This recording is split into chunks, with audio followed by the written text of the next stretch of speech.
इसमें जो बहुत डरावनी चीज पता चलती है किताब में कि वो बच्ची तो एक थी जो हिम्मत करके अपने परिवार को बताती है, और फिर वो सब हिम्मत करके पहले दिल्ली में एफआईआर करते हैं, 0 एफआईआर, फिर वो जोधपुर पहुंचती है और जांच होती है।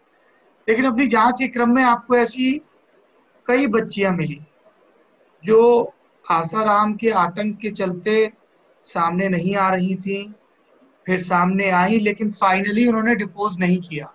तो वो थोड़ा फ्रस्ट्रेटिंग भी था आपके लिए? ये वास्तव में फ्रस्ट्रेटिंग था। जब एफआईआर दर्ज हुई है, दर्ज होने के बाद कुछ पेरेंट्स के, बच्चियों के पेरेंट्स के जोधपुर पुलिस के पास फोन आए हैं, जिनमें उनके द्वारा कुछ इंसिडेंट से संबंधित फैक्ट बताने के बारे में उनके द्वारा बताया गया।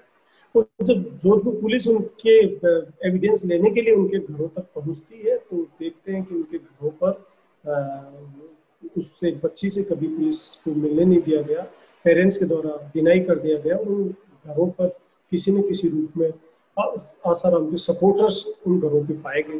तो ऐसे में ये लाजमी था कि उनके सपोर्टर्स के द्वारा उन फैमिली को विन ओवर कर लिया गया और वो सामने नहीं आए पुलिस के सामने कुछ भी अपना जो घटनाक्रम है या घटनाक्रम से संबंधित जो कुछ उनकी जानकारी में वो बता।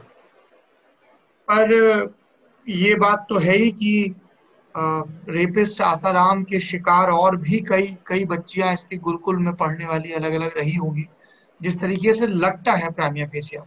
बाकी तो ये कोर्ट और जांच का विषय है। ये कोर्ट और जांच का ही विषय है।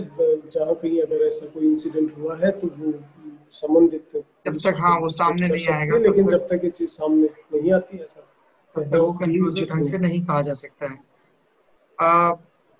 आखिरी में माननीय कोर्ट ये मानता है कि आसुमल उर्फ आसाराम ने अपने छिंदवाड़ा वाले आश्रम में जो वार्डन थी शिल्पी और जो ट्रस्टी था, उनके जरिए उस लड़की को ये एहसास दिलाया कि तुम्हारे ऊपर भूत प्रेत का साया है, उसको डराया, फिर उसके घर वालों को कन्विंस किया, उसको आश्रम में लेकर आए, और आश्रम की उस कथित कुटिया में इस निर्लज्ज आदमी ने, इस अपराधी ने उस लड़की को, जो इन्हें भगवान की तरह मानती थी, गुरु की तरह मानती थी, इसके पिता ने लड़की के आश्रम बनवा रखा था अपने शहर में, और उसने सेक्सुअल असॉल्ट किया, जिसकी मैं डिटेल में नहीं जाऊंगा।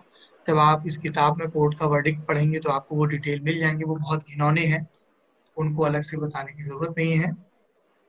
पर अजय लांबा जी, मैं, जैसा मैंने शुरुआत में कहा, I am very thankful as a citizen कि इस तरीके के हीनियस क्राइम और उनको क्राइम को सॉल्व करने के दौरान जो पीड़ित पक्ष है, जो पुलिस है, जो प्रोसिक्यूशन है, उनको जिस तरह की मुश्किलों से दो चार होना पड़ता है, आपने उसके बारे में डिटेलिंग की। इसके लिए बहुत बहुत शुक्रिया आपका। Thank you so much.